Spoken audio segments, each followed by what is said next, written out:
Alors là, nous sommes montée Coquillat, et je vous le jure, c'est une vraie montée. Ah, elle fait le cardio à elle toute seule, celle-ci.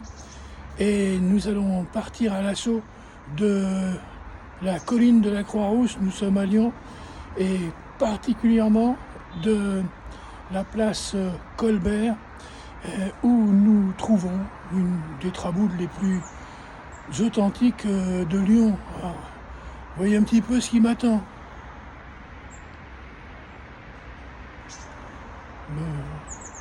Alors nous y voici, nous y voilà, dans cette fameuse cour des Voraces, avec son grand escalier. Regardez ça, c'est impressionnant.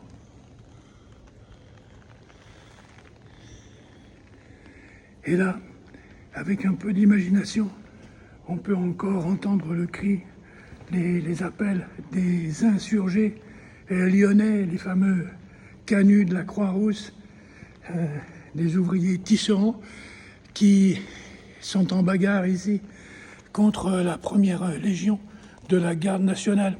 Alors ces gens sont tous désempillés, ils ont le visage mâchuré de poudre à fusil, on entend leur grolle claquer sur la pierre des escaliers, leur chapeau est placé bisangouin sur le front.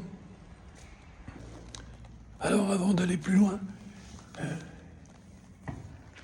vous allez me dire, mais qu'est-ce que ça veut dire ces mots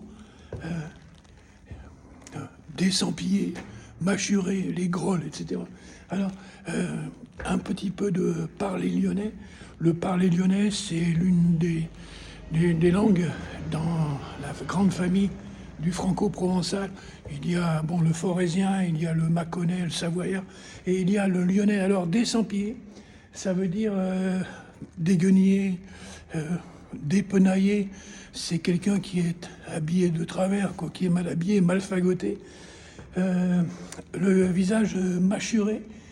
Mâchuré, ça veut dire sali. Par exemple, un gamin qui mange une tartine, on dira que son visage est mâchuré de confiture. Posé bisangouin, ça veut dire posé de travers. Alors attention, j'espère que vous n'avez pas peur. On va s'infiltrer dans la traboule de la cour des Voraces. Attention, attention où on met les pieds. Vous voyez, c'est impressionnant. Alors, les traboules, ce sont ces passages à travers les immeubles, un passage souvent assorti de cours fermées. Et c'était le moyen pour les Lyonnais de se protéger, pour les canuts, de se protéger des militaires.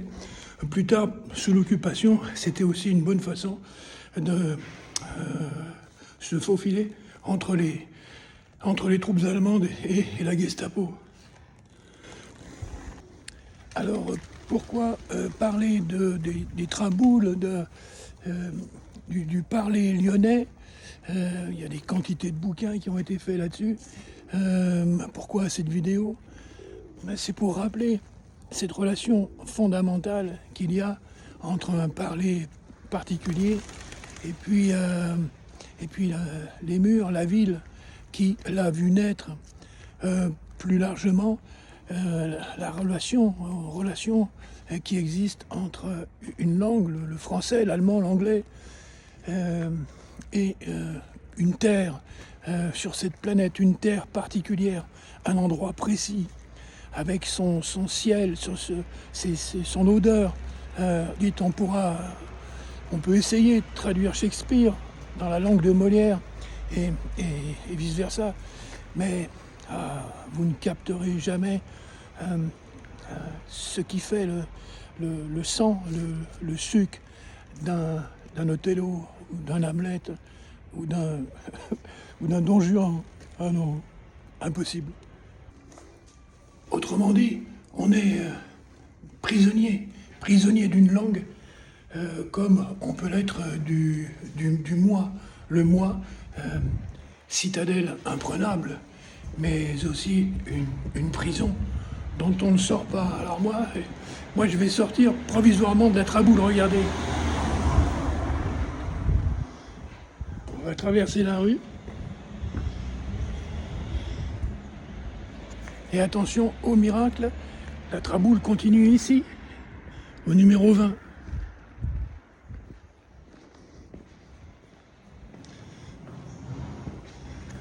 C'est magique.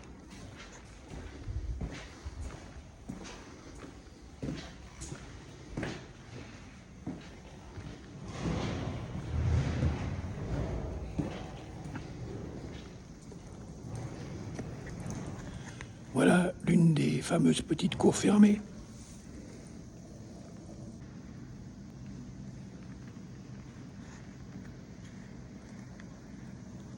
Oui, le travail de l'écrivain n'est-il pas de trouver le mot juste, l'expression correcte, la phrase, enfin tout ce matériel qui permettra d'en sortir de cette prison, débouchonner l'être comme on débouchonne ici à Lyon les bouteilles de Beaujolais.